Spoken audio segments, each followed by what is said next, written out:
So you may need to click on something. Mm. All right, so Tracy, tell us about 2 weeks from now. 2 weeks from now, I will be going back to my favorite subject, masculinity. And guess what, Michael? There won't be a single mention of Thomas Hardy anywhere. I will be talking about something I wrote about a number of years ago, but has now been elaborated on for a forthcoming chapter in a forthcoming one of those critical books. It's on the Brontes, and it's called Emily Bronte, the Man Branwell Should Have Been. Oh, wonderful. I've just seen a few facial expressions there. So yes, I'll be going into gender, masculinity, blah, blah, blah, but not in the way that you think. And hopefully I will show Emily in a slightly different light. That's it. Marvelous. That's going to be wonderful. All right, then let me introduce Alban. And if you would like to share screen. Let's see if it shares. Let's see if it shares. We'll have another go. I need to change my Only a second. view there. Does that look We've like got, it's there? yes, we have PowerPoint now. Oh, then you can wonderful. change to the I can first go home slide. now. Right. Play from start. Right. All right. It's all yours. Kick off? Yes. Thank you. And if the sound's okay, I'll start. If it's not, just tell me and I'll adjust the sound. Is that okay? Right. Sounds good so far. If everyone else could mute their microphones, that would be excellent. Jolly good. Oh, well, thank you for joining tonight or this afternoon. I'm going to be talking about the Bloomsbury Group on a forum entitled The Long 19th Century.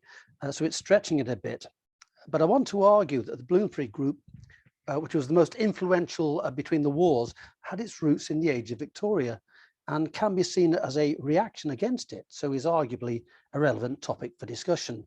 If you feel that this talk for the long 19th century is more long than 19th century, feel free to drop out and catch up later.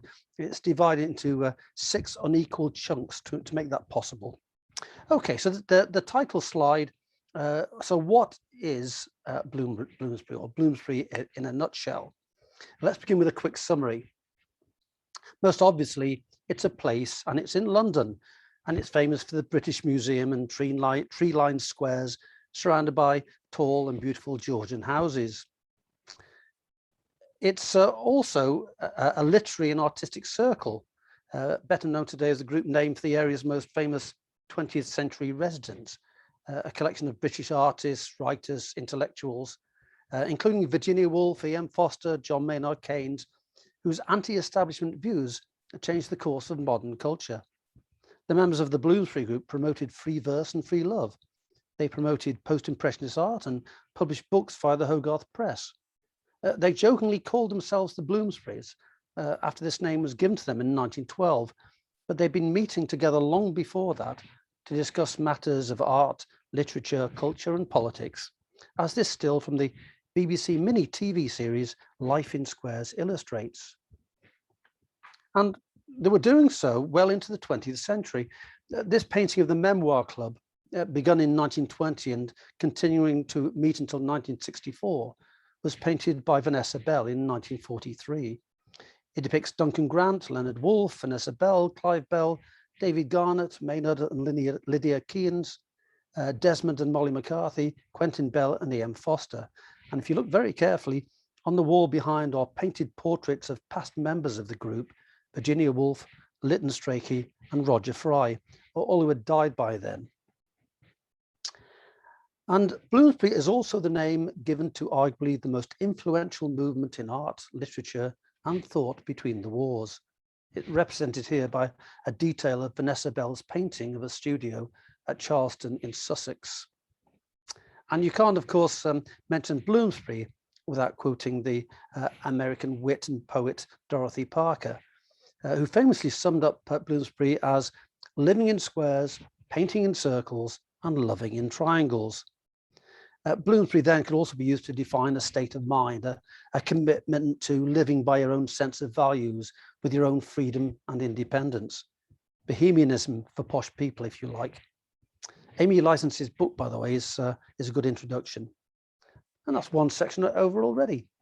The second section is about Bloomsbury's Victorian origins. So how can I justify this as 19th century? So let us begin at the beginning. Once upon a time, there was a beautiful princess, Julia Princep Jackson. Here seen in a photograph by her aunt, the celebrated photographer and friend of Tennyson and the Pre-Raphaelites, Julia Margaret Cameron. Julia Jackson was born in 1846 in Kolkata, or Calcutta as it was known then, the fourth child of a wealthy and well-connected family of merchants. Her mother Maria was a beauty from the famous beautiful Patel family, whom Ruskin described as Elgin marbles with dark eyes.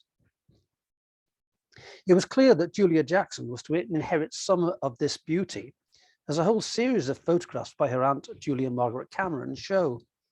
This photograph was taken in 1867 when she was aged 21, the year in which she married her first husband, Herbert Duckworth. This picture was also taken in 1867, a year after she had modelled for Edward Burne-Jones as the Princess Sabra led to be sacrificed to the dragon in this picture. Like her aunt, she was well known to the Pre-Raphaelite circle. By 1879, when she was again the model for Burne-Jones, Herbert Duckworth had been dead for 9 years. This is a detail from his painting of the Annunciation. By then, Julia Duckworth née Jackson had met and married Leslie Stephen. He was the foremost literary editor of his day, at the time the editor of the Cornhill magazine, and from 1882, the editor of the 26-volume Dictionary of National Biography, for which he wrote many entries himself. His own literary connections were almost impeccable. In 1872, he had married Harriet Minnie Thackeray, the picture on the left, the youngest daughter of the famous Victorian novelist and friend of Dickens, best known for Vanity Fair. Minnie Thackeray had died of a seizure in 1875 when pregnant and suffering from preeclampsia. They had been living with Annie Thackeray, and when Minnie, Leslie and Annie moved to 11 Hyde Park Gate, south in Kensington, next door to Julia Jackson, or Julia Duckworth as she was then, they married on the 26th of March 1878, a year after Annie Thackeray had married her cousin. This was near Stephen's family home at 14 Hyde Park Gate. He was the son of a distinguished colonial Undersecretary of State and abolitionist, Sir James Stephen, a leading light in what was known as the Clapham set. This was an early 19th century group of mainly evangelical Christian social reformers. Leslie had a distinguished academic career at Eton, King's College London and Trinity Hall, Cambridge. He was ordained and became a tutor at Cambridge, but lost his faith after reading Darwin's Origin of Species in 1859. He became one of the leading humanists of his day before that term was used. He was also known as a successful and talented alpinist. Fans of Thomas Hardy, as I know there are some here, will know the story of him reading Under the Greenwood Tree and writing to Hardy to offer a publication of a later novel to the Cornhill magazine. This would be Far from the Madding Crowd.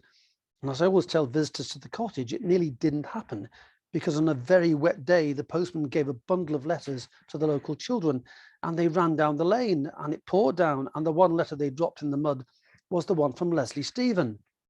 Now, if that had been a Hardy novel, it'd still be there today and he would have died in the garret, but I of course digress. Hardy and Stephen remained friends. Unlike George Eliot earlier, Hardy was a frequent visitor. Stephen in his younger days had been one of the greatest Victorian climbers, and Hardy wrote this poem in 1897, The Shreckhorn, which with its reference to quaint glooms, keen lights and rugged trim, and the eternal essence of his mind compared to the adamantine shape of the mountain he was first to scale in 1861, says a lot about the man. It was a tribute. And here they are with one of the 4 children they had together, Virginia Stephen, later, of course, the famous novelist Virginia Woolf. The picture was taken at Talland House, St. Ives, The house leased by Leslie Stephen in 1881 and the family's holiday home every June to October from the year of Virginia's birth in 1882 to the death of Julia Jackson in 1895. This picture was probably taken in 1892 when Virginia was about 10. And here are father and daughter a few years later. For her and her siblings, Vanessa, born in 1879, Toby in 1880, and Adrian, born in 1883, he was a formidable figure. Her feelings towards her parents can best be seen in the characters of the Ramsays in her most famous novel, To the Lighthouse, published in 1927. Mr. Ramsay, quick-tempered, rude, wrapped up in himself and in need of constant praise. Mrs. Ramsay, beautiful, kind, caring, self-sacrificial and tolerant, the devoted and submissive angel in the house, as set out in Coventry Patmore's poem, which was held by many Victorians as the ideal of womanhood.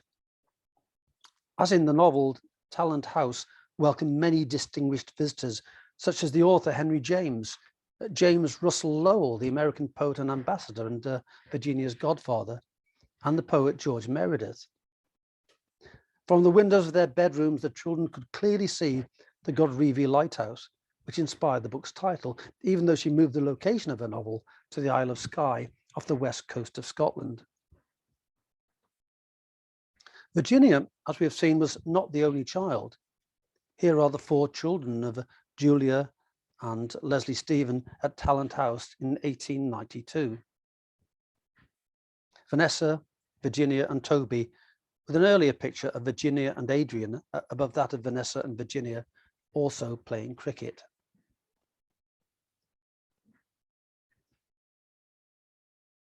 They were, though, not the only children in the family. Julia brought 3 children with her from her previous marriage. The man in the bowler hat is Horatio Brown, a visitor to the house, but the other 2 young men next to a tired-looking Julia are George Duckworth, born in 1868, and Gerald Duckworth, born in 1870. Not illustrated are Julia's daughter Stella Duckworth, born in 1870, and Laura Stevens, the only child of Leslie Stevens' previous marriage, also born in 1870.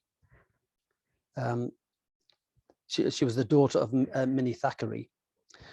She had a developmental disability, possibly Downs or a form of autism, and was always treated as an outsider by the other children. They referred to her as the Lady of the Lake. She lived at home with a German nurse until 1891, when she was moved to Brook House in Southgate under the care of a Dr. Corner. She lived for another 54 years. It was also while staying at Talent House that 6-year-old Virginia was the victim of a sexual assault by her 18-year-old half-brother, Gerald, on the right there.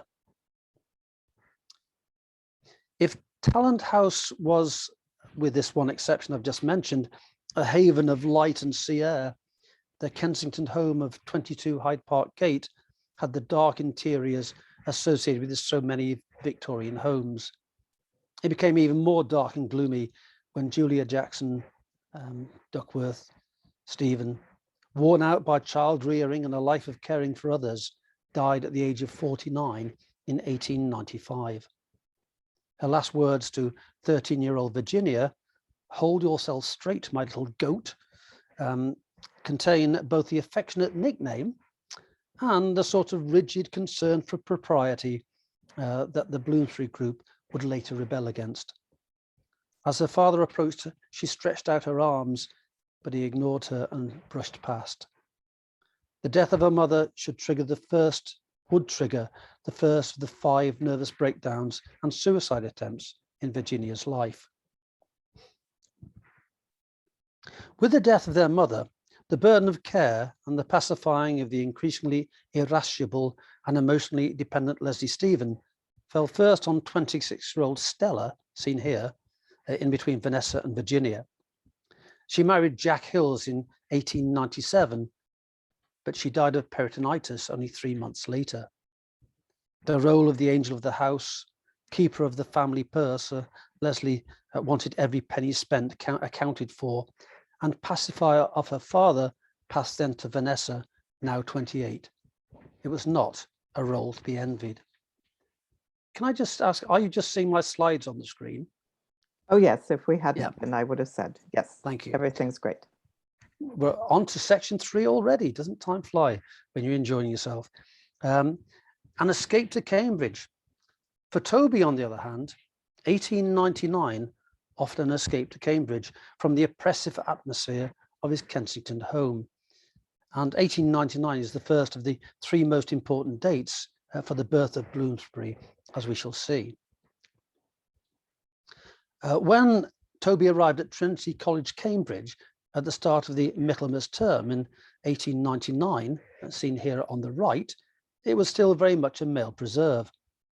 The picture on the left, taken in 1897, shows a riot of male undergraduates protesting about a proposed vote to allow women to be awarded degrees, even though the first women's college, Girton, had opened in 1869.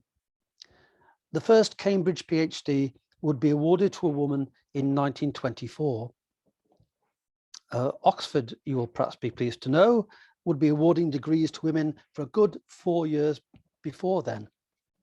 Cambridge did not regularly confer degrees on women until as late as 1948. As well as Toby, there were other key figures in the Bloomsbury set who would go up to Trinity in the same year. Shown here are Toby Stephen at the top, Lytton Strachey, Saxon Sidney Turner, Clive Bell, Leonard Woolf. Adrian Stephen would follow 3 years later. Here began the intellectual dinners and conversations that would later be mirrored in the meetings which took place in the squares of Bloomsbury. There are a number of such groups, but the foremost of these were the secret society known as the Apostles, or the Conversazioni Society, supposedly the 12 cleverest students at Cambridge at any one time. Potential new recruits would be carefully observed on their entry to the university, and if deemed suitably intellectual, would be invited to join this discussion group held on Saturday nights. There were only 3 new appointees of apostles each year. Of Toby's friends, Leonard Woolf, Lytton Strachey, Saxon Sidney Turner, and Leonard Woolf, so I mentioned him already, were invited to join those already there: Roger Fry, John Maynard Keynes, Desmond McCarthy, and E.M. Foster, who would all later be mainstays of the Bloomsbury group, and they were already members. Other members included Bertrand Russell, G.E. Moore, a key influence on Bloomsbury, and occasionally Ludwig Wittgenstein. E.M. Foster, pictured here. Members of the Apostles were sworn to secrecy and loyal to one another.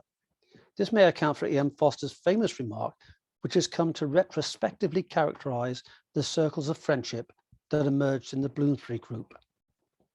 I hate the idea of causes. If I had to choose between betraying my country and betraying my friend, I hope he should have the courage to betray my country. This was published in his 1951 essay, 2 Cheers for Democracy. Worth noting here, perhaps, that the Soviet spies Anthony Blunt and Guy Burgess, who went up to Cambridge in 1926 and 1930, respectively, were also apostles. There is a tenuous Bloomsbury connection here too, as when Julian Bell, the son of Vanessa, went up to Cambridge in 1927, he was also made an apostle and taken as a lover by Anthony Blunt. But we're getting ahead of ourselves and very much off the topic. While only an occasional visitor to the places we associate with Bloomsbury, it's the philosophy of G.E. Moore which is the most influential in defining its values. He was first of all a product of the challenge to religious certainties which characterized the later years of the 19th century, and which, as we've already seen, caused Leslie Stephen to resign his teaching position at Cambridge in 1864. In 1871, religious tests for degrees were abolished, except for, of course, for degrees in divinity. And in 1882, the Oxford and Cambridge Universities Act was passed, which meant that fellows no longer needed to be ordained or celibate. Universities became open to dissenters and humanists like G.E. Moore. Philosophy, no longer called moral ethics, now had to deal with the question of what it is to lead a good life in a world where religious certainties no longer exist. More's response was to suggest that good could be found in such things as personal friendship and the appreciation of beautiful things. As such, he rejected the Victorian values of a life of action and public good deeds in favour of a personal, private life of the individual. In this philosophy, to quote More, personal affection and the appreciation of what is beautiful in art or nature are good in themselves. So what came out of it? E.M. Foster clearly shared this view of the importance of friendship, as we've already seen in the quote above. This is reflected in his two most famous novels, Howard's End, 1910, with its plea for us only to connect with one another, and A Passage to India, 1924, which also challenges the hypocrisy at the heart of colonialism. His novel about homosexuality, Morris, which could only be published posthumously, is a plea for honesty in sexual relationships, which again characterized the Bloomsbury group. Interestingly, he may not have had a lot of time for causes, but his novels have arguably inspired many others to take up causes and attempt to change the world. And here's another one who changed the world. This is John Maynard Keynes, one-time lover of Duncan Grant and husband here of Lydia Lopakova, one of the principal dancers of Diaghilev's Ballet Russe, whom Keynes married in 1922. Cambridge and the Bloomsbury Group thus also gave us the most influential book on economics ever written, The Economic Consequence of the Peace, which as a critique of the Versailles Treaty predicted the Second World War and inspired the Keynesian economics of Roosevelt's New Deal at the time of the Great Depression. The book was written in 1919 at Charleston, the farmhouse home of Vanessa Bell, née Stephen, where he was given a bedroom and a place to write. As a baronet and later member of the House of Lords, he would move away from Bloomsbury circles later in life, but carry their influence into the seat of power. And another product of Cambridge and Bloomsbury, Lytton Strachey, seen here in a painting by his lover, Dora Carrington. His best-selling critical biography, the heavily ironical Eminent Victorians, which we've discussed before, published in 1918, was a direct challenge to the hero worship of the Victorian icons of Cardinal Manning, Gordon of Khartoum, Florence Nightingale, and Thomas Arnold. They're not a complete hatchet job, and yet they set out to expose the prudery and hypocrisy which he saw as characterizing the age of Victoria. Now, we may challenge some of the conclusions, but we cannot but admire his willingness to challenge the conventional wisdom of the time with some wit, a good dose of irony, and not a lot of reverence. Or at least I can't anyway. For Strachey and others in the Bloomsbury group, the Victorian past represented hypocrisy, dishonesty, bourgeois prejudice, imperialist macho warmongering, colonial self-satisfaction, pomposity, sexual timidity, and repression. In its place, they offered a philosophy of intellectual liberalism, which they saw as the antithesis of all things Victorian. His was a typical Victorian childhood, the fifth son and 11th child in a wealthy family with colonial connections. Here he is, the second from the left with an Eton collar. 10 of the 13 children survived into adulthood, seen here in a pious pose with their parents. His father, Sir Richard, was a lieutenant general in the Indian Army, a colonial administrator, and the grandson of a baronet. His mother, Lady Strachey, on the other hand, was a feminist and a suffragette. These pictures were taken at the family mansion at Sutton Court, Stowey in Somerset. In her book on the Bloomsbury group, Frances Spalding also includes two of Lytton's sisters as being on the fringes of the Bloomsbury set. Pippa Strachey, the lady at the back between the two men with moustaches, and Marjorie Strachey, the young girl with long hair and her back to us. Pippa, born in 1872, died in 1968, described as lively, intelligent, and sweet-tempered, was like her mother, a leader in the suffragist movement. And Marjorie, 1882 to 1964, was a writer and ran a school at Charlton Farmhouse in 1925 and 1926. Dorothy, two to the left of Pippa, married Simon Bussey, a French artist who painted many of the Bloomsbury group and is mentioned by Angelica Bell as living near them in Gordon Square.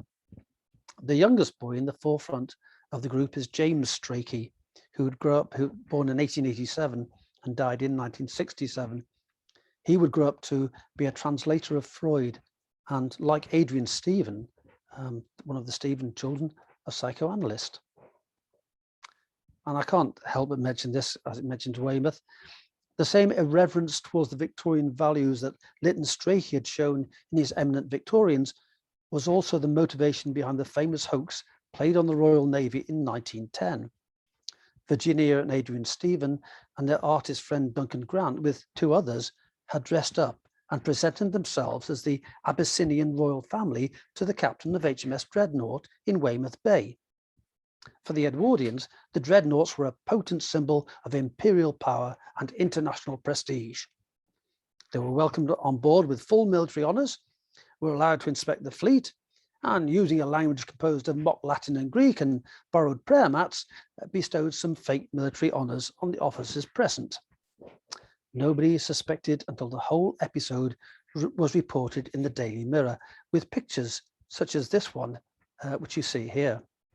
Now, Virginia is seated on the left, with Duncan Grant standing next to her, and Adrian is standing with a false beard and bowler hat on the back row. But again, I'm getting ahead of myself. While Toby and Adrian were having the intellectual and stimulating time of their life at Cambridge, Vanessa and Virginia were back in Kensington trying to keep their father happy. Virginia, who had already studied some Greek and Latin privately began lessons in Greek history and Latin at King's College London, though the King's Ladies Department near her home ran the main campus, while Vanessa, still at her father's beck and call, had begun art lessons in 1896 and studied at the Royal Academy Schools and the Slade School of Art from 1901. Meanwhile, their half-brother, George Duckworth, had taken upon himself the role as acting head of the family, with responsibility for protecting Vanessa from Jack Hill's reciprocated affections and introducing them both to society, something they hated, and even more so when he took advantage of them himself on their return home. By 1902, Leslie Stephen was plagued with stomach pains and cancer was diagnosed. He died at home on the 22nd of February 1904 after a long illness. In the same year, Virginia suffered a second nervous breakdown and was not fully recovered until the end of the year. It has been suggested that this was triggered by the intense grief of her loss and a feeling of guilt at her impatience with the bad-tempered father at the end of his life.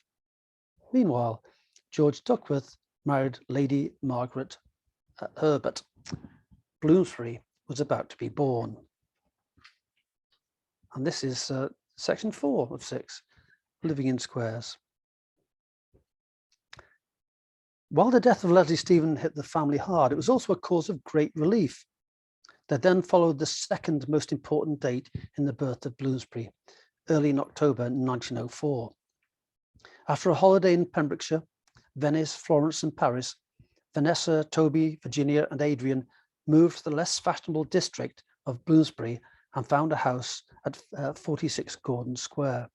Gordon Square and Tavistock Square, which is mentioned later, are very close to each other. And Russell Square Gardens, of course, as you know, borders the British Museum. It was here at Gordon Square that they would hold unchaperoned weekly meetings for discussion of art, literature, current affairs, philosophy, with Thursday reserved for writers and Friday for artists. Toby brought his friends from Cambridge together, and even Virginia and Vanessa were allowed to make a contribution. For Vanessa and Virginia, in particular, the move to Bloomsbury was a liberation. In the BBC miniseries Life in Squares, This is symbolized by Vanessa and Virginia ripping off their corsets and throwing them out of the windows. Maybe, unfortunately, that is apocryphal, but Virginia's words here demonstrate a rejection of the upper middle class world of Victorian values to which her parents and even the older Duckworths belonged. She wrote, "We were full of experiments and reforms. We were going to do without table napkins. We were going to paint, to write, to have coffee after dinner instead of tea at 9 o'clock. Everything was going to be new. Everything was going to be different. Everything was on trial." Gordon Square was light and airy, with garish Indian shawls thrown on the backs of chairs, a red carpet, distempered walls, and even electric light. Moreover, they were going to have garlic in their food. Virginia, to the horror of her maiden aunt, even took up smoking and began teaching evening classes at Morley College for working men and women. Even more importantly for 46 Gordon Square, it became a focus for lively debate and discussions, which challenged the assumptions of empire and the old Victorian bourgeois moralities.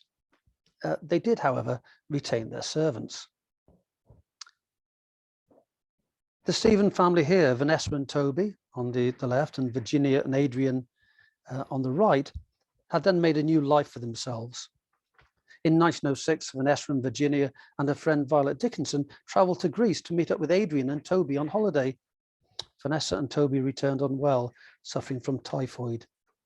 On the 20th of November, Toby died, suddenly and unexpectedly.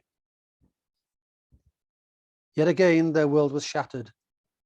Within 2 days of his death, Vanessa had accepted the offer of marriage from Clive Bell, one of Toby's university friends, despite having rejected his proposal 17 months earlier. They married a year later, but after the birth of Julian, their first child, Virginia began a brief flirtation with her brother-in-law when they were all on holiday in St. Ives. It caused a temporary rift in the relationship of the two sisters, but not a lasting one. In 1911, Vanessa would later have a flirtation with another artist and critic whom she had met at the Friday Artists gatherings, Roger Fry, an apostle we have met already and will meet again. Such was the Bloomsbury way. Here, though, are the family together again, this time on Studland Beach in 1910, with a pretty impressive choice of swimwear by Virginia and Clive. At least she didn't swim naked as she would do with Rupert Brooke at Byron's Pool, Grantchester, on a moonlit night in 1911 when she had a flirtation with the neo-pagans. But we better move on from that, back to London. But back to our squares. Clive and Vanessa Bell now took over the house in Gordon Square. It would continue to be a key Bloomsbury location as the Bells' London home, though they moved within the square over time, and they'd be there for the rest of their lives. At one point, Maynard Keynes also had a flat there, and from 1909, Lytton Strachey with James Strachey and the Bussys also found a home there. Meanwhile, Virginia and Adrian had moved the short distance to Fitzroy Square, shown here on the map, to a house which had once been the home of George Bernard Shaw. One of their neighbours was the artist Duncan Grant, who lived at number 21 and had studios in numbers 8 and 22. He was introduced to the group by his cousin Lytton Strachey, with whose family he had spent time in his teenage years. And here's the close-up of the square and its leafy surroundings today. Most importantly for the story of the Bloomsbury Group, however, was that Fitzroy Square was also from 1913 to 1919 the location of the Omega workshops. This was an enterprise and a hub for modern artists set up to produce artifacts, home decor, and even clothes inspired by the work of the post-impressionists. Roger Fry, Duncan Grant and Vanessa Bell were founders and directors of the firm. To understand their importance, we need to go back to the 8th of November 1910, another of those key dates in the birth of Bloomsbury, and the third of three.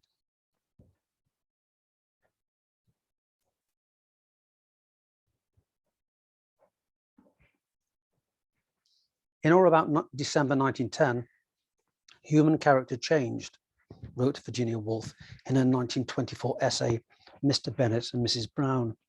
She was referring to the first post-impressionist exhibition, Manet and the Post-Impressionists, which began at Grafton Street Galleries on the 8th of November 1910 and continued on until January the 15th, and which she saw as making a clean break with the Victorian values of her past. It created a furore in the world of art and opened the way to an age of modernism in art and literature. In 1910, Clive Bell met Roger Fry on a train between Cambridge and London and excitedly introduced him and French post-impressionism art to the Bloomsbury group.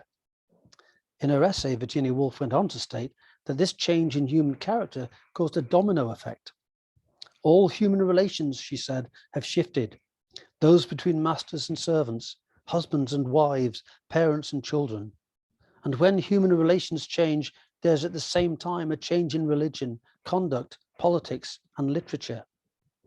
For them, the final nail in the Victorian coffin had been driven in. For the first time, the British public were confronted not only with the established impressionism of Manet, but also the avant-garde experiments in colour and form of artists such as Paul Cézanne, Paul Gauguin, Vincent van Gogh, Henri Matisse, and Pablo Picasso. These European artists were embraced by the Bloomsbury painters and critics. Desmond McCarthy, along with Clive Bell and Roger Fry, for example, had been charged with selecting some of the paintings to be exhibited, and he was its secretary. While the influence of the post-impressionists on the work of Duncan Grant and Vanessa Bell is plain to see. It was visited by about 25,000 individuals over the course of 2 months. Visitors to the exhibition, who had only just come to terms with French Impressionism, were scandalized by the vibrant colors and the experimental forms so different from the genre paintings that they had known in their Victorian youth. At the Slade School of Art, shown here, where Vanessa had studied, along with other names associated with Bloomsbury, such as Dora Carrington and Mark Gertler, the formidable Henry Tonks forbade his students to attend. So anarchic and threatening did he see this new type of art. We can perhaps see why they were so scandalized if we compare this 1900 landscape by Henry Tonks with its Victorian sentimentality, its symbolism, and perhaps its hints of impressionism. And if we compare that with this 1910 picture by Vincent van Gogh, which was shown at the 1910 Post-Expressionist exhibition, Crows Over a Wheat Field, which exhibited at Grafton Street. Naturalism has been replaced by vibrant colours and the exploration of deep emotions. Critics describe the 1910 paintings as bizarre, morbid, and horrible, and accuse the artists of psychological degeneracy. But rather than being deterred by such criticism, Roger Fry, with the help of Clive and Vanessa Bell and Duncan Grant, mounted a second exhibition in 1912. You can see the Cubist-inspired catalogue cover here on the right, designed by Roger Fry and Vanessa Bell, and drawn by Duncan Grant, showing the face of a woman with a raised hand, showing her horror at the thought of the announcement of another exhibition. The painting, A Room at the Second Post-Impressionist Exhibition, Matisse Room, was by Vanessa Bell. The exhibition included 16 paintings by Matisse, such as The Dance, which is shown here, and 6 of Picasso's Cubist works, such as Flaco et Livre, Bottle and Books, shown here. The exhibition evoked the same outrage. Leonard Woolf, as secretary of the exhibition, wrote, "Every now and then, some well-groomed, red-faced gentleman, oozing the undercut of the best beef and the most succulent of chops, carrying his top hat and grey suede gloves, would come up to my table and abuse the pictures and me with the greatest rudeness." Despite this, these exhibitions would open the doors to abstract art, lead to Clive Bell's theory of significant form, published in his book Art in 1914, and itself, influenced by the philosophy of G. Moore, even lead to the experimental novels of Virginia Woolf. And where was Virginia Woolf when all this was going on? In 1911, Adrian and Virginia had moved from Fitzroy Street to another square nearby, Brunswick Square, near the site of the Foundling Hospital. This would be, for a time, become the locus for the Bloomsbury group. This house was shared with 3 other men. That's a lie, with 2 other men, Duncan Grant and Maynard Keynes, who had previously lived together in Fitzroy Square. On the ground floor was Duncan and Maynard, Adrian on the first floor, Virginia on the second floor, and Leonard on the third. Shockingly for her stepbrother and elderly relatives, she was unchaperoned, but her witty response to their objections was that if anything untoward did happen, the Foundling Hospital was on the doorstep. On the 11th of August 1912, Virginia and Leonard married at St. Pancras Registry Office. He had first admired her as a young beauty when he had first seen her visiting Toby in Cambridge, then met again in Gordon Square in 1911 when he was on leave from his post as a colonial administrator in Ceylon. And when he returned from Ceylon in January 1912, he proposed to her and she accepted. By then, she had turned down 3 other proposals of marriage, including one from Lytton Strachey. She referred to Leonard as a penniless Jew. Casual anti-Semitism was unfortunately one of her traits. But she would rely on him all her life and find support and stability despite more periods of breakdown, depression, and attempted suicide, through which he managed and nursed her for the rest of her life. They took rooms in Clifford's Inn, which is between Lincoln's Inn and Blackfriars, before moving out of London to the quieter suburbs of Richmond-on-Thames in Surrey and south of the river in 1915. And that's their house there. Here she began to write and revise her first novel, The Voyage Out, while continuing to work as a literary reviewer. In 1917, Leonard purchased a small printing press, partly to give her something distracting to do. They began by printing pamphlets and a pair of short stories, 3 Jews by Leonard Woolf and The Mark on the Wall by Virginia Woolf.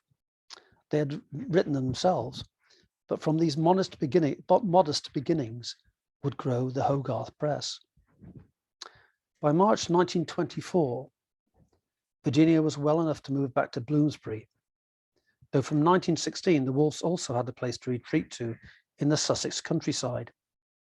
The Hogarth Press came with them and expanded, while Virginia continued to write novels, essays, and reviews. Throughout her lifetime, Virginia Woolf published 9 novels, 5 collections of short stories, 1 play, over 500 essays, reviews, letters, and diaries, and arguably never wrote a bad line, even while writing a suicide note. Her first published piece of writing was an article on the Brontes, which appeared in The Guardian on the 21st of December 1904. While her first 2 novels, The Voyage Out and Night and Day, were first published by her half-brother George Duckworth. The other 6 and the majority of her essays were published first by the Hogarth Press and with dust covers, as here, designed by her sister Vanessa. 2 of her most famous novels, To the Lighthouse, 1927, and Mrs. Dalloway, 1925, and 2 of her most influential essays, Mr. Bennet and Mrs. Brown, 1924, and A Room of One's Own, 1929, are illustrated here. Arguably, it will be for her criticism that she'll be remembered, especially for her defense of feminism in A Room of One's Own, and the defense of the experimental novels in Mr. Bennet and Mrs. Brown. But the 2 novels illustrated here are her finest. Rather than following the pattern of a traditional narrative, she gets inside of the minds of her characters, and like a cubist painter, shows us multiple perspectives and multiple independent minds. As for example, when in Mrs. Dalloway, she shows the inner life of Clarissa Dalloway, married to an MP, or Septimus Smith, the World War I veteran, suffering still from shell shock, who eventually kills himself. William James, the brother of American author and friend of Leslie Stephen, coined the term stream of consciousness to describe this sort of novel, but novels of multiple consciousnesses would be more accurate. She was here trying to bring to the novel what post-impressionism had brought to art.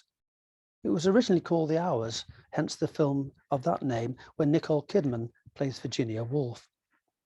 I must draw your attention, by the way, to something I like, which is the very clever Hogarth Press logo, which looks like a cross between a wolf, nice pun there, and a printing press right at the bottom.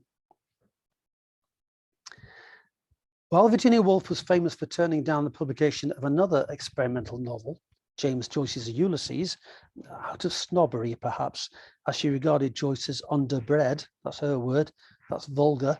Coincidentally, they were born and died in the same year, and regarded it as the work of a queasy undergraduate scratching his pimples. She did recognize the genius of T.S. Eliot, being the first to publish The Wasteland. She published Catherine Mansfield's work, despite the jealousy she said she felt for her writing. And she published the first complete translation of Sigmund Freud's complete works, translated by Anna Freud and James Strachey.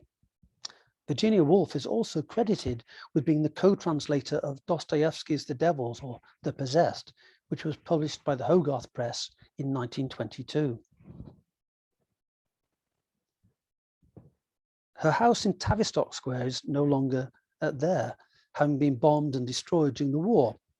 But the Tavistock Hotel now stands where once the bright yellow walls and post-impressionist murals by Duncan Grant and Vanessa Bell were there to greet the firemen in the aftermath of the bombing raid.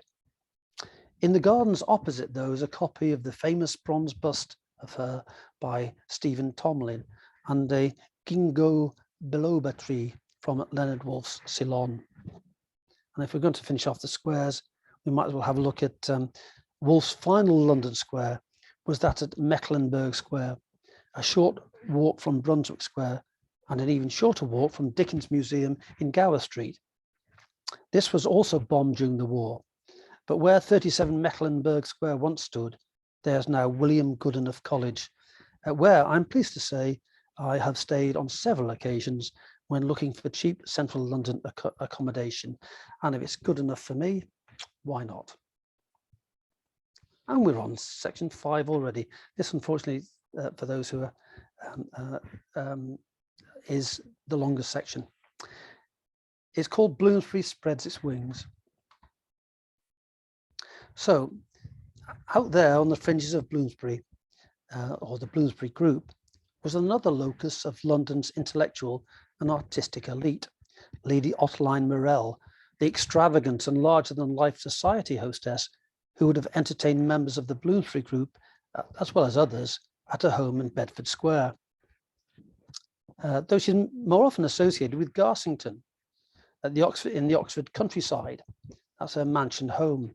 Here with Virginia Woolf and Lytton Strachey in the picture.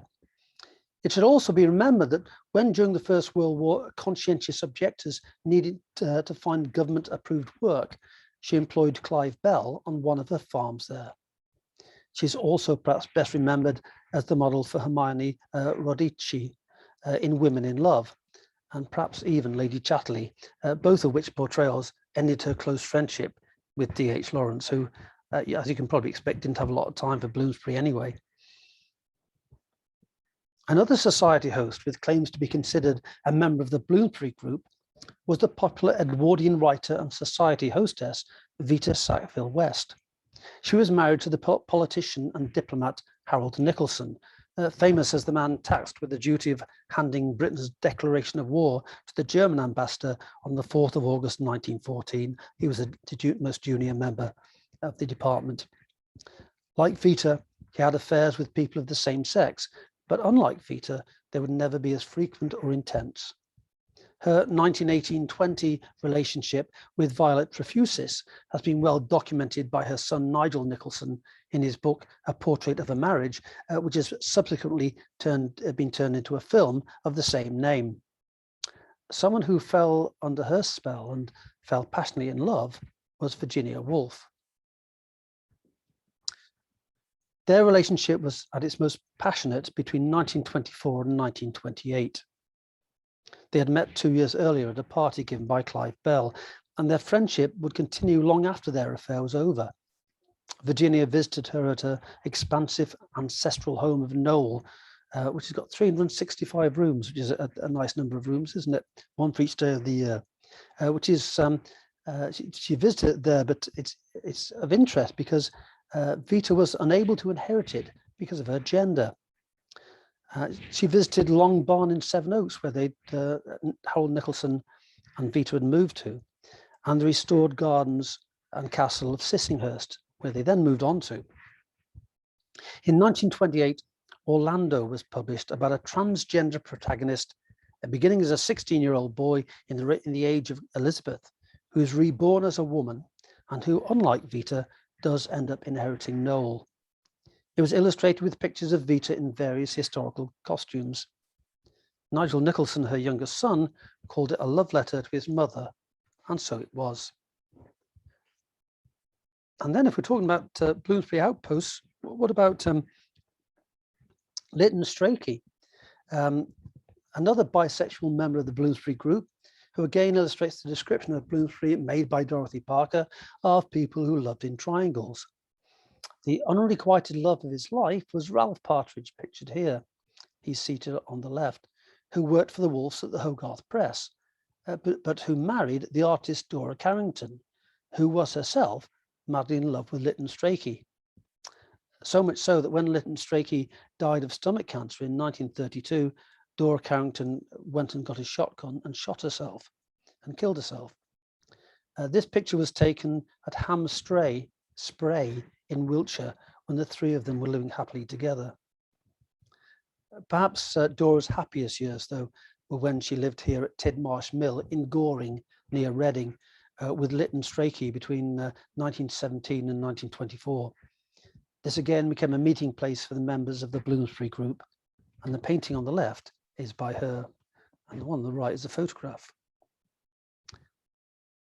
It was, however, the Sussex homes of Virginia and Vanessa which have the strongest claims for keeping the Bloomsbury flame alive outside London. It was not unusual for wealthy people to have a home in London and a home in the countryside, and given Virginia's nervous disposition, it was particularly important for her to have a place to retreat to.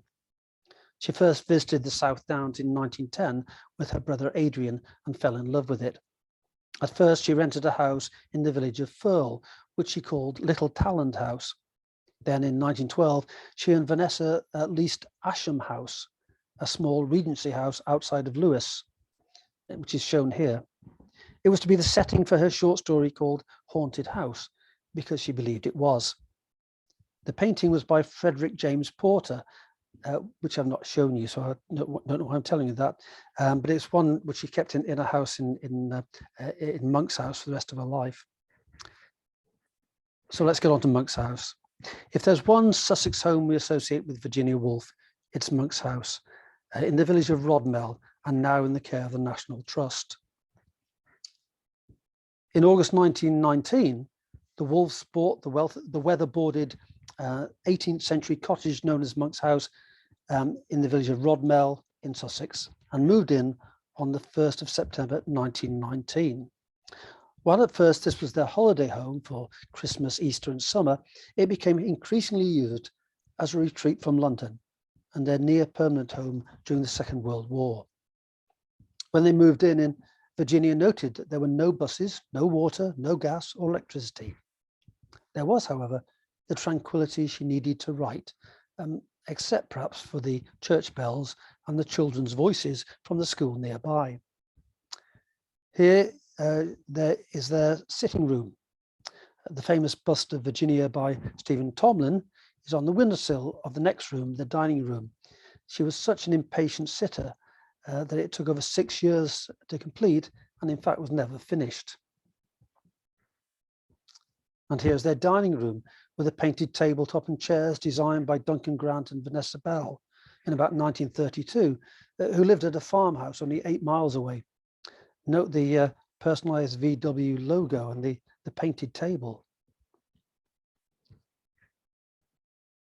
And this is Virginia Woolf's bedroom, entered by an outside door. Originally, this was to have been her writing studio, but she liked its lightness and airiness so much that she turned it into a bedroom instead. Before the writing lodge was built in the garden, she would often write in bed with the board stretched across her lap. Note the fireplace with tiles designed by Vanessa Bell, with its poignant painting of the boat and lighthouse, of course, and the bookshelves with books she covered herself with coloured paper. In 1928, she wrote her essay entitled A Room of One's Own, at a time when she was having this room constructed on the side of the house. Here she famously said that a writer needs a room of one's own and £500, the equivalent of £32,000 today. Quite obviously that much, because it's just enough to live on and to maintain 2 servants. That's something I'm sure we all now have. The well-tended garden was Leonard's domain, but is now more often visited to see the writing shed that Virginia had constructed. It was famously untidy, as Lytton Strachey observed, so that every surface was littered with filth packets, pen nibs, cigarette ends, and scraps of writing. For much of the time, Vanessa Bell and her children were living only 8 miles away, and so they would have frequently visited each other. Virginia was a favourite aunt who enjoyed playing, joking, and having games with them, while Leonard was the setter of boundaries that they never really received from their own parents. As an outpost of Bloomsbury, the Wolfs also received visitors, such as the Maynard and Lydia Keynes, the Sackville Wests, Ethel Smythe, the famous composer and suffragette, who took a liking to Virginia, Lytton Strachey, E.M. Foster, and here my favourite, T.S. Eliot. This, though, is perhaps one of the saddest pictures, as it shows his first wife, Vivian, who suffered from mental health problems and a sense of class inferiority, which I think is reflected in this monk's house photograph as he stands back. They raised money so that T.S. Eliot could give up his banking job, she and Lady Ottiline Morell, but he turned them down. Virginia also had to struggle with her demons. In March 1941, she'd become ill with anxiety and depression. She and Leonard had watched the Battle of Britain over the Sussex Downs and knew that as Leonard was both a Jew and an intellectual, they would have been among the first to be arrested if the Germans had invaded. And in fact, they were on Himmler's list. On March the 28th, she wrote an exonerating, loving note for her sister Vanessa and for Leonard, walked down to the river, filled her pockets with heavy stones, and waded in. Her body was found in the River Ouse 3 weeks later on the 18th of April. She was cremated 3 days later, and her ashes were scattered in the garden near where the statue now stands. Beneath is her epitaph taken from the final lines of her novel, The Waves, which reads, "Death is the enemy. Against you I will fling myself unvanquished and unyielding, O death. The waves broke on the shore." Leonard would live on until 1969, and his ashes are beside hers. Her last novel, Between the Acts, was published posthumously on the 17th of July, 1941.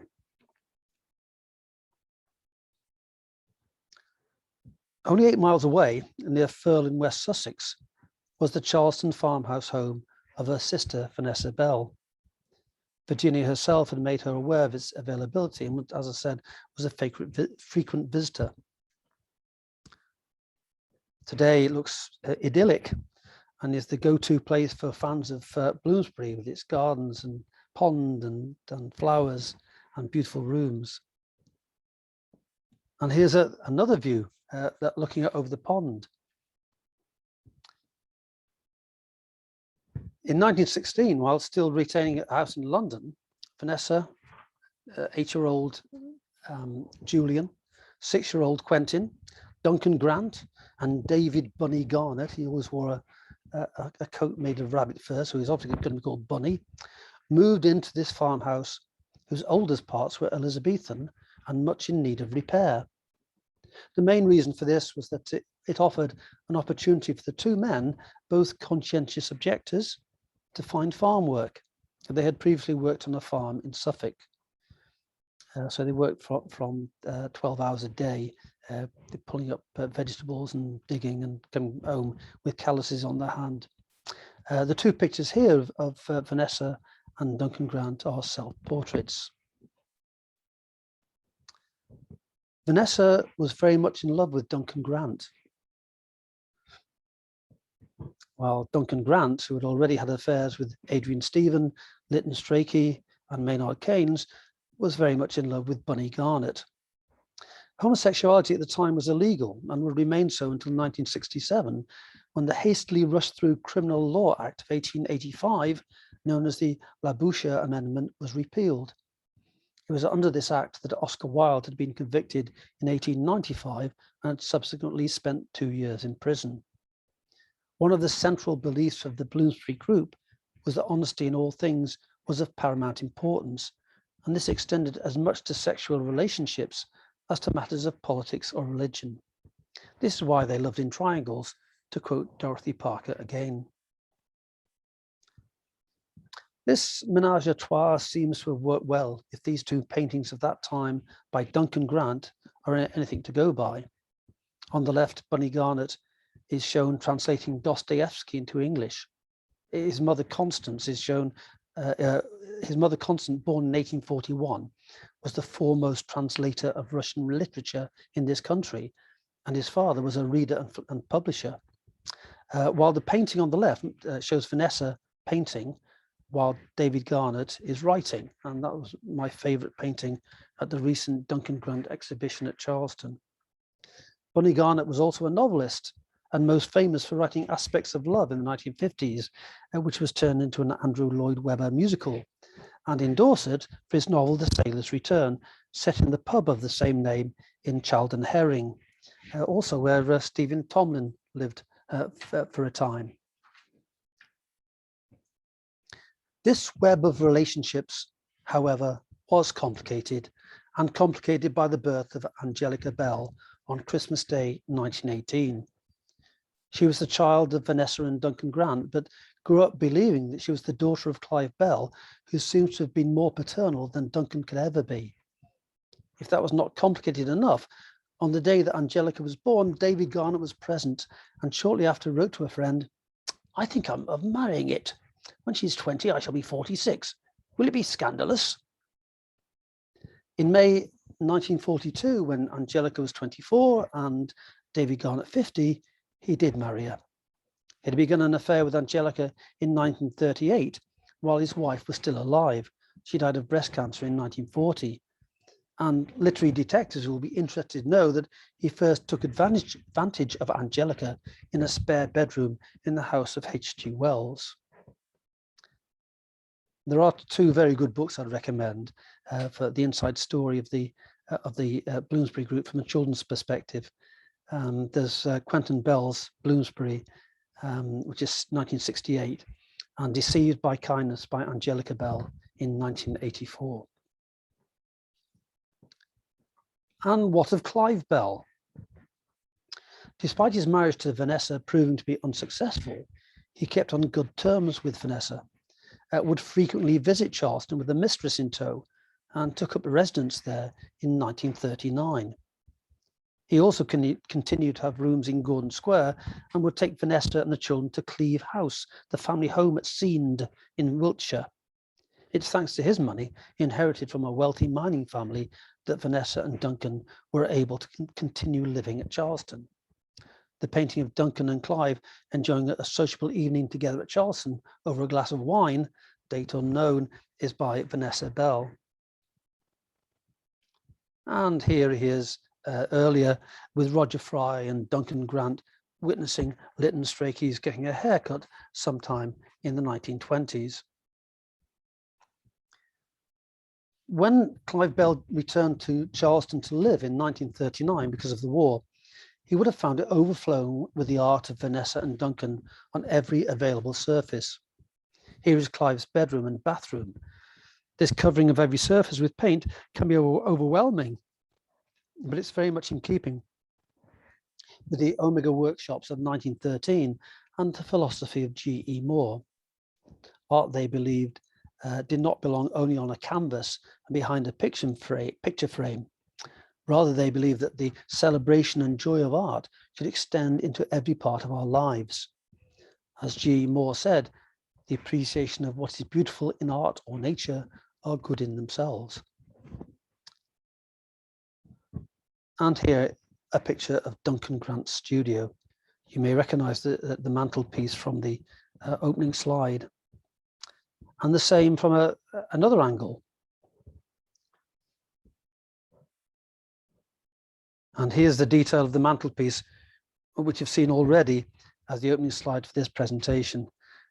Note the pictures of Angelica on the left and the Victorian Vanessa among the ceramics and above the nude male figures. I wish I'd worked out who the newspaper cutting was. That looks to me like Maynard Keynes in the book, but I can't be certain of that. Some of you may know. Another room was within the house. This is the garden room within the house. Notice how every surface seems to be covered in paint, or that they have paint on the paintings hanging up. So this is the garden room. Vanessa decorated Duncan's bedroom, shown here, and he would decorate hers. My favorite room, though, is this one, which is the dining room. And here, Vanessa would have reigned supreme. And you can actually see the place on the table, which is a little more worn, where she would have sat. With the ceramics and light shade by Quentin Bell, the table and chairs straight out of the on-the-go workshop and made for them. And a little close-up of the wallpaper. The wallpaper in this room is seen here with hand-painted by Duncan, Vanessa and Angelica in 1939. And then there's the artwork. This is back to Duncan Grant's studio. Here are two pictures of the pond at Charleston. One is in a private collection, the one on the top left-hand corner, by Duncan Grant's 1943 Pond in Winter. But the other one is the more abstract 1916 version, hangs at Charleston in Duncan Grant's studio. And this was probably the first painting that Vanessa ever did when she came to Charleston. And here are two portraits of Vanessa Bell, painted by Duncan Grant at Charleston. But finally, if we're talking about the paintings, we can move out of Charleston to a church 3 miles away to see some paintings which Vanessa, Duncan and Angelica and Quentin performed there as a commission. They're in the church of St. Michael's and All Angels, 3 miles from Charleston. Despite being agnostic and humanist all their lives, they were given a commission by Bishop Bell of Chichester to decorate this local church, which is a good place to see their work close up. This was begun in 1941 and even includes a mural of the Supper of Emmaus by Quentin Bell with Leonard Woolf as the model for Christ. It's not shown here. Here we see Angelica Bell as the model for the angel Gabriel in the Annunciation, and for Mary in the nativity scene. The kneeling figure with the lamp is based on Duncan Grant, and the children are those of the housekeeper and the gardener at Charleston. The two men in the background, by the way, between them had two arms. They were both they'd both lost an arm, and were local people. Notice also the soldiers who are kneeling, who are local figures before the figure of Christ, which isn't shown here. The baby is said to resemble Julian in the nativity, who'd been killed aged 29 while driving an ambulance for the Republican side in the Spanish Civil War in 1937, a tragedy from which Vanessa never really recovered, and which must have been very much on her mind when painting here. I do recommend you go and see Berwick Church if you're down in Sussex. Vanessa died in 1961, Duncan in 1978, Quentin Bell in 1996, and Angelica in 2012. Duncan and Vanessa are buried side by side, not at the Berwick Church, but at St. Peter's, Firle, which was their parish church, with Angelica appropriately at their feet. It could be said that Bloomsbury died with them, but really it had run its course by the outbreak of war in 1939. Pacifism was no longer accepted as legitimate in the face of the Nazi terror, and both the philosophy of G. E. Moore and the critical theory of Clive Bell and Roger Fry had fallen out of fashion. Yet arguably, this movement that began as a reaction to Victorianism has left a legacy which is with us today. And the final short section is the Bloomsbury legacy. So, what in the words of Monty Python has Bloomsbury ever done for us? Well, let's first of all get a negative in from my own prejudice. Firstly, it didn't completely throw off the legacy of the Victorian era. The wolves, the bells and the strakies still relied on servants to the end of their lives, as pictured here. But in terms of their legacy, they did leave us the novels, literary criticism, essays, diaries, letters of Virginia Woolf, who became something of a, after going out of fashion in the 1950s, became something of a feminist icon in the 1970s. And in her life, she did show that mental health need not define a person. Secondly, there's the art that the Bloomsbury Group gave us. Here are two portraits of Virginia Woolf by her sister Vanessa, the one on the left in 1934 at Tavistock House, and the more abstract one on the right in 1912. And as for a painting, and it's getting even more abstract in this painting of Studland Beach by Vanessa Bell, also in 1912. Arguably, without the Bloomsbury Group and their promotion of significant form over narrative, we would never have seen modern art. Then there was the contribution to contemporary thought made by these three, who we mentioned earlier, E.M. Forster and, also known as Morgan Foster, J.M. Keynes and Lytton Strachey. Finally, as the whole justification for this talk on this forum is to suggest that without the age of Victoria, Bloomsbury would never have existed. Its legacy must also include challenging some of the dishonesty which arguably underpinned Victorian society, as Holman Hunt was doing earlier in this painting of 1853, The Awakening Consciousness.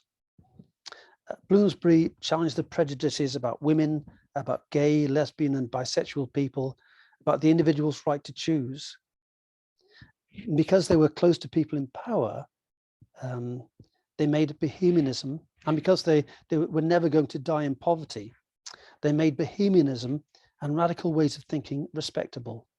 And as such, they act as a bridge between the age of Victoria and ourselves. The gay people there in the 1920s are Dora Carrington and Stephen Tomlin. I'm not sure who's in the middle of the ladder there, but they're the important ones. And finally, let's end with a quote. I'll leave the last word to Virginia Woolf. When she was trying to define what Bloomsbury had achieved, she wrote this.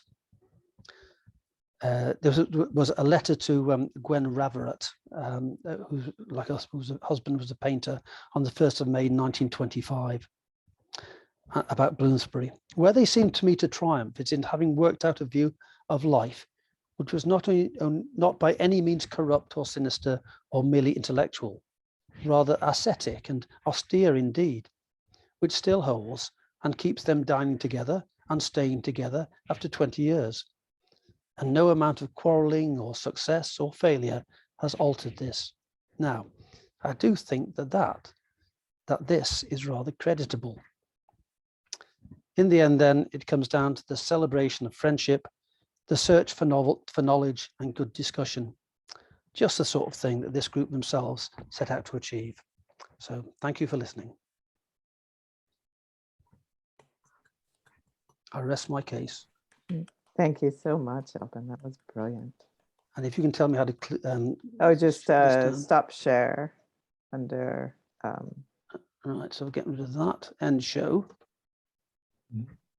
Close that down. And then you can stop share on that there. I see you all. Yeah. Yes. And then I want to change my view to gallery. I did say it was more long than 19th century, but oh, it's wonderful. Looking at the time there. Is there anybody with any thoughts, questions, words, or ideas? Before we get into the depths of discussion, one little tiny point that kept on coming up.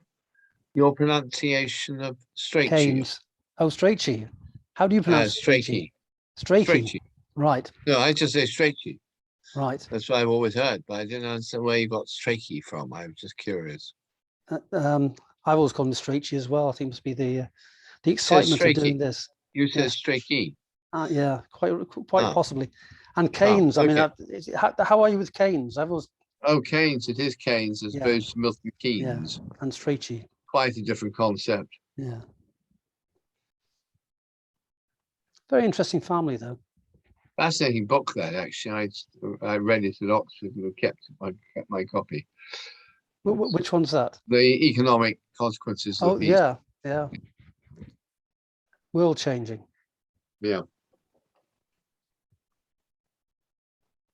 Well, thank you, Hello. Alban. Hello, I Lorraine. was really looking forward to this.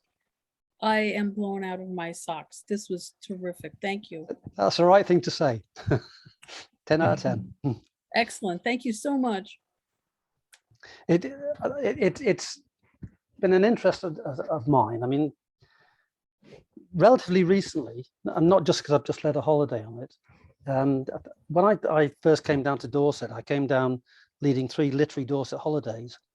And one of them took me to Chaldon Herring, and Chaldon Herring was its own little outshoot of Bloomsbury, where, as I said on there, Stephen Tomlin lived, and Bunny Garnett wrote this story called the Sailor's Return, about the pub there. So I think that probably sparked the interest as well. Well, I'm grateful that you tied together a bunch of disparate pieces for me, because I knew the art of Vanessa Bell. I knew the literature of her sister, Virginia Woolf, and I knew something about the triangles and a little bit about Strachey and Dora, but it was really nice to have it all. Now I get all the interrelationships so much better. Thank you so much. In the end, it's self-indulgence. So I try and sort these things out for myself. Right. I think I'm going to go back and reread these books that I read such a long time ago. And I don't know that I understood what I was reading when I read it. I mean, I think sort of experimental novels are that, and they're challenging. I've never enjoyed other things by her. I didn't like The Waves, to be honest. I mean, people would be horrified at that thought. And Jacob's Room, I wasn't that keen on, but I like the 2 I mentioned, especially Mrs. Dalloway. But again, it's not necessarily what I'd pick up to read tonight. I mean, having looked at, according to the Bloomsbury group, the object should exist by itself. Now, for me, it can't exist by itself. It has to be put into a context. The beauty of it comes from understanding where it comes from. Well, I know for some of us, a room of one's own continues to be extremely important, even separate from the context. Yes, yeah. More easily put into our own context. Yeah. I totally agree. I have a room of my own, and I don't know how I could exist without it. What's that? My room of my own. Oh, right. Oh, yes. Yeah, that's a very G Moore view of the world, isn't it? Do you have the few £1,000s to go with it? Yeah, yeah. On the servants. And 2 servants, do you mind? I said in plural, exactly. All right. Say plural. Right. Us all left at the end of the 60s and 50s, so I don't know how you're doing. Yeah. Thank you very much, Alban. It's kind of like last week as well. It's an area I know absolutely nothing about. Except this time I can't link it to Inspector Morse, I'm afraid. Okay, no, that's thank good, you. isn't it? Really mind-opening. I'm surprised people didn't boo when I mentioned the word Cambridge, because there's so many Oxfordians. Well, some of us are more tolerant than others. I know. About the other place. Yeah. The other place. I have a book to ask you about, Alban. Do you know this one? I don't actually. Victoria Rosemary Ashton. No, I Yeah. don't know. I shall look for I that. just started it. Yeah. It's for, I think it's 2014. So it's been around. I just started it, but it's very good so far. So Yeah. yeah, you might like it. Yes, So is that about I the will. parent, the previous generation? Yeah, this is before the most of the So people yeah, that Alban was talking about, but it's the very beginning, looking for the Victorian Stevens and yeah, Duckworth. what Bloomsbury was like already. So sort of the conditions, the preconditions of the area that Yeah. Of the area. encourage. Yeah, Okay. it's about, yeah, it's more about the geography of group, the place. place itself. It says is a center for dissenters, bohemians, and high-minded professional people in the Victorian era. So if you wanted to go backward, yeah. They thought that they were relatively slumming it, didn't they? Coming down from Kensington to go to Bloomsbury, because Kensington was more upmarket, and Bloomsbury was more bohemian. Well, it's near the You university. couldn't say that now. I mean, all those buildings, of course, are university buildings now. Yes, yeah. And it was near the university then. I Yeah. mean, And then British Museum, etc. yeah, British Museum and museum. UCL and yeah. Yeah, Senate House, all the rest of it. Exactly. We went to visit Sissinghurst this summer. Oh, did you? I had fun with Charleston, too many real Victorians to see. I mean, Charleston, it is lovely. That is like the go-to place for Bloomsbury people. But Sissinghurst is lovely as well. I went there recently, and I think the tower was closed at the time, but for repairs. And in the tower is the original Hogarth Press. Yeah, it was. So yeah, it's and beautiful gardens. To think that I mean, Vita Sackville West is from my point of view known for her relationship with Virginia Woolf, but she's also a world famous gardener. That's how I know her originally. Yeah. I And of only course, yeah. Sorry. oh, go ahead, Michael. I said also Harold Nicholson was at Versailles, so that links up with Keynes. Yeah, yeah. He seems to be a very patient man, and Not too patient about it, I think. I never read a portrait of a marriage. I just saw the film, but it's by his son, isn't it? Which means that he's, which shows the patience. Yeah, when Vita ran off with Trefusis to Paris by Trevor, when Vita ran off with Trefusis to Paris, of course, the two husbands went to bring them back. And Harold himself, I think, had relationships, hadn't he, with other people. But again, it's a relationship which seems to have endured despite that. I'd be together in interested. old age. I'd be interested to know the extent to which all the triangles and the sexual relationships influence the work. Yeah. You know, like once Woolf hooked up with Vita Sackville West. Yeah. Did any of her visual sensibilities change because Vita was so visual? And having the sister, because I noticed I just finished reading The Lighthouse and noticed how much painting there is in it, you know, with her sister being a painter. And that kind of, I do wonder about just the influences of being with people who have a skill set a little different than your own. And well, the house. Sorry, go on. sorry, Alban. I was just going to say the house that features in Orlando was based on Vita's house. Is it Knoll House? Knoll, yeah. Yeah. Thank you, Alban. Yeah. And I think I said that she was unable to inherit Knoll because she wasn't a male, so it went to a cousin. And in Orlando, Virginia writes it so that she does inherit it. Yes. Again, it's a magnificent house. Is the house itself open? Because I know the park club because I always used to walk around there with my bishop who kept wanting to walk there. Yes, it is. I never went inside the house. Yes, it's a lovely house. Very impressive. It's National Trust, isn't it? The house is open. Yeah. Okay. Yeah. Thomas More was there as a child, apparently. That's right, isn't it? Yeah. Talking about Vita as a gardener, the White Garden, I think it's called, that's the famous part of Sissinghurst. Yes, isn't it? yeah. I've seen it on cards. Yeah. She's not really renowned, or is she, Alban? Can you tell me more about, well, being a horticulturist rather than Virginia's muse? I think she is renowned for that. I mean, I follow her on Twitter, and she keeps on giving me these little flower comments on it. So she must be. No, she wrote books about horticulture, and it's something she was very, very interested in. I think perhaps having a diplomat husband, she also encouraged him to bring things back for her. Yeah. I like I her was wondering, designs much better than a lot of other garden designers. Yeah, Very good. the concept of Sorry, Tracy. Sissinghurst. I was just going to say the concept of Sissinghurst is it's a series of garden rooms.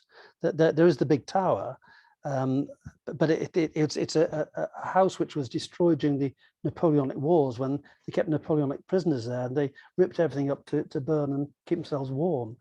So a lot of it was destroyed, but there are certain buildings within there, including their living area, which was like a garden room, and the children were in a completely separate one, a few hundred yards away.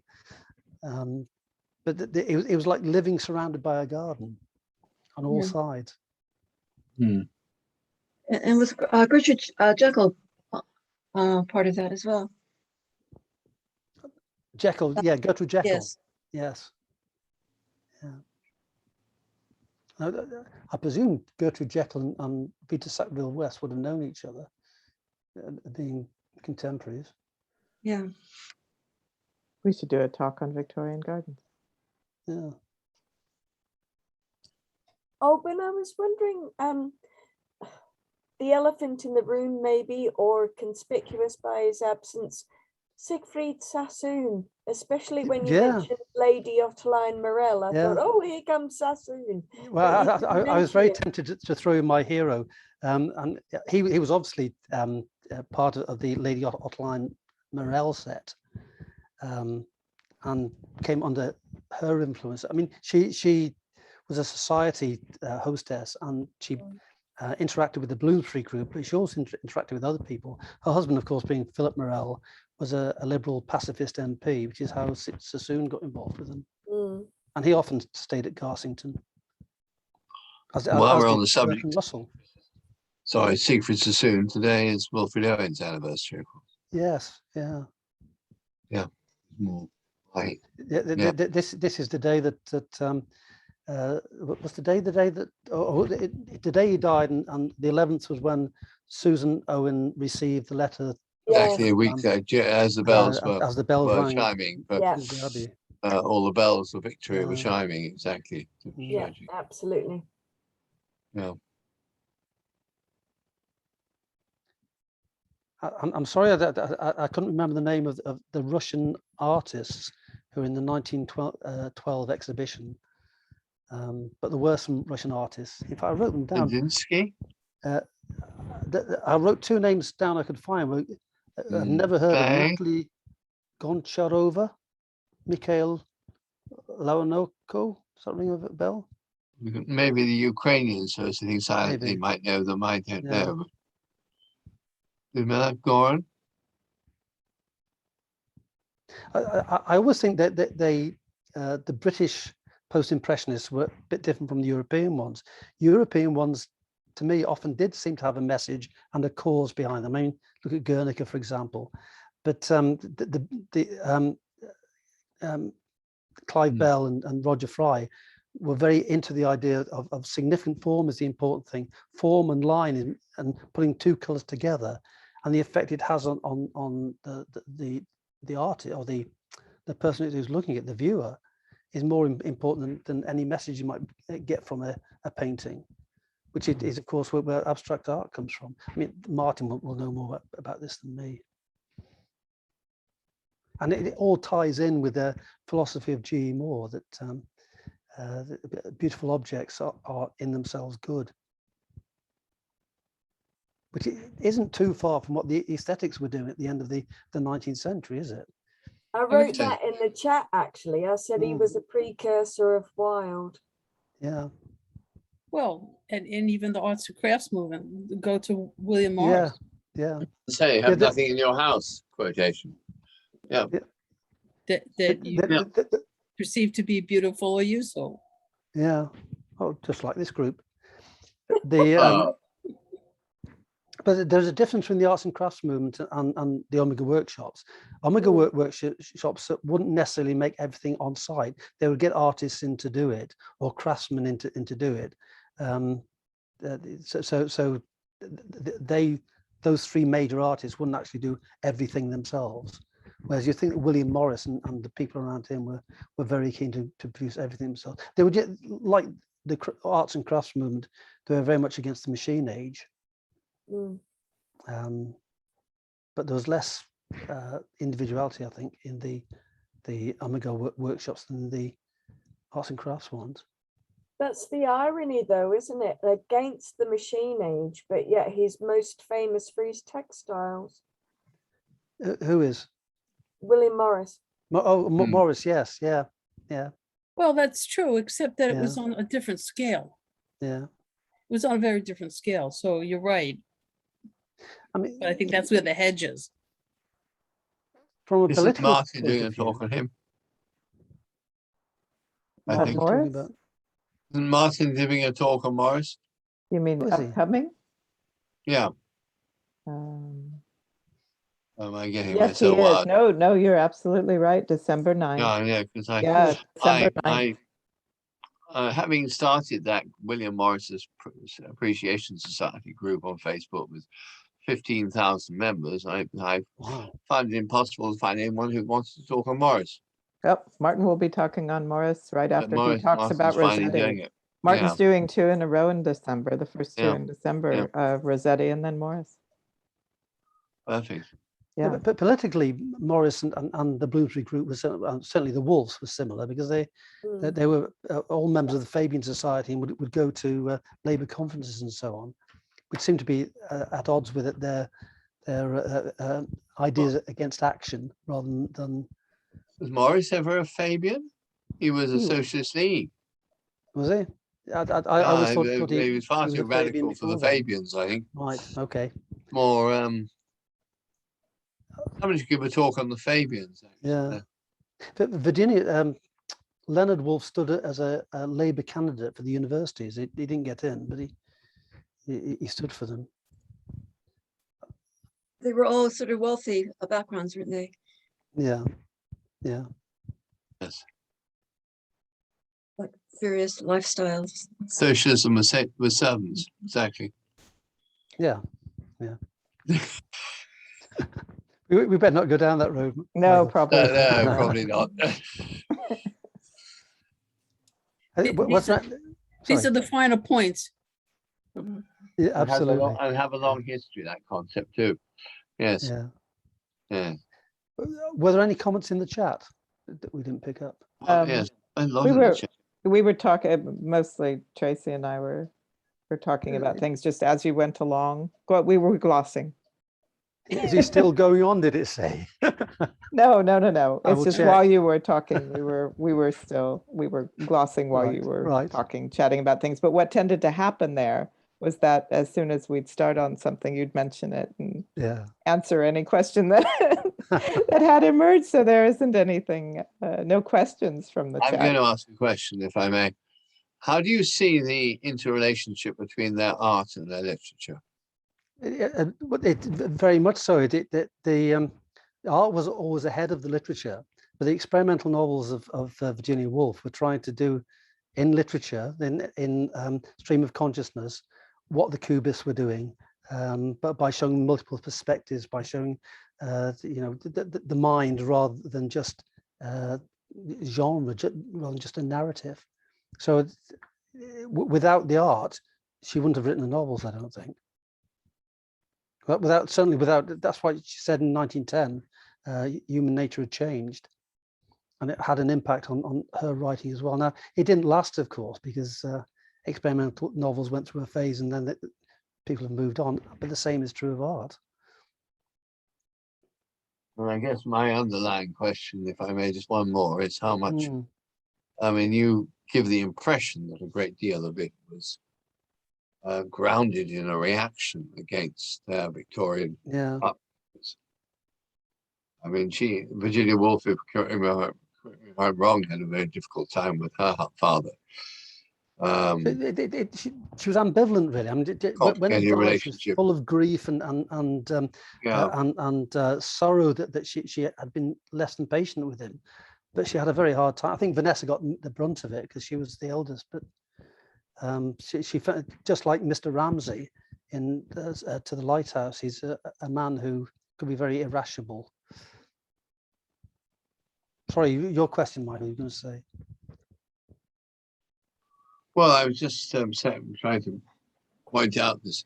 I mean, obviously, with my work on Lytton Strachey was very much about this reaction,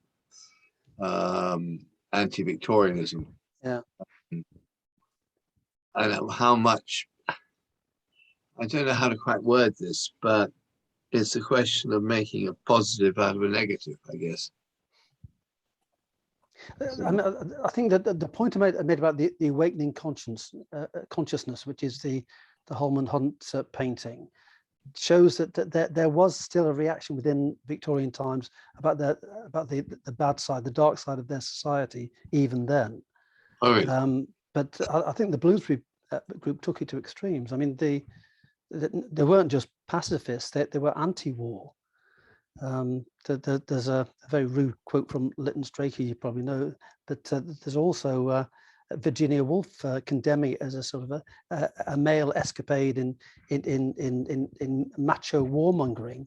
I can't remember the exact words, but it's very much. I couldn't join you because it's just you men doing things for yourself and nothing for the people. So she was very anti-war, and that in itself, I think. Too.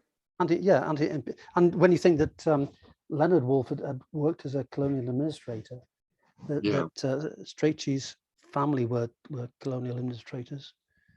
I mean, that came out. That was one of their main tenets in their discussion groups, that colonialism was dead. Interestingly, you probably didn't spot it, but last week John Hare, who was here, was one of the last colonial administrators. Was he? Oh. Nigeria, responsible for the transition of northern Nigeria. Well, I just bringing it up today. Was he watching your talk, or was that a? He was. He's offered to give to our group, but I think his own periods are rather later. So. Yeah. Well, they'd love to do a talk because he was such a huge explorer in his lifetime. I mean, as I mentioned to you, the Gobi Desert, Mongolia, etc., etc. His big hero is. That would be fascinating. I think Strachey's father was an explorer, wasn't he? Yes, he was. Yeah. And Indian Army. Among other things, yes. Yeah, he was a bit weird too. Yeah. It's obviously genetic in that case. I mean, if you look at that photograph, it sort of says it all. With them all kneeling down. All like a sort of like a kind of early modern gravestone. You know, this one. Elizabethan gravestone.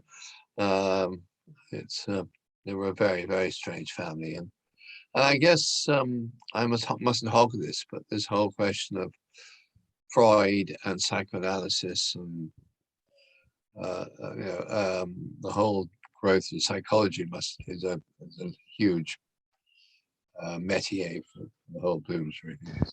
Absolutely, yes. I mean, as I said, that Hogarth Press were the first people to do the complete works of Freud, and to publish the complete works of Freud. The Stracheys, one of them was a psychoanalyst. Adrian Stephen was a psychoanalyst. And she had personal experience of psychoanalysis because she had so many breakdowns and was in a clinic at one time. I think with that James Strachey was a researcher as well for Freud before he translated him. Yeah. But I mean that.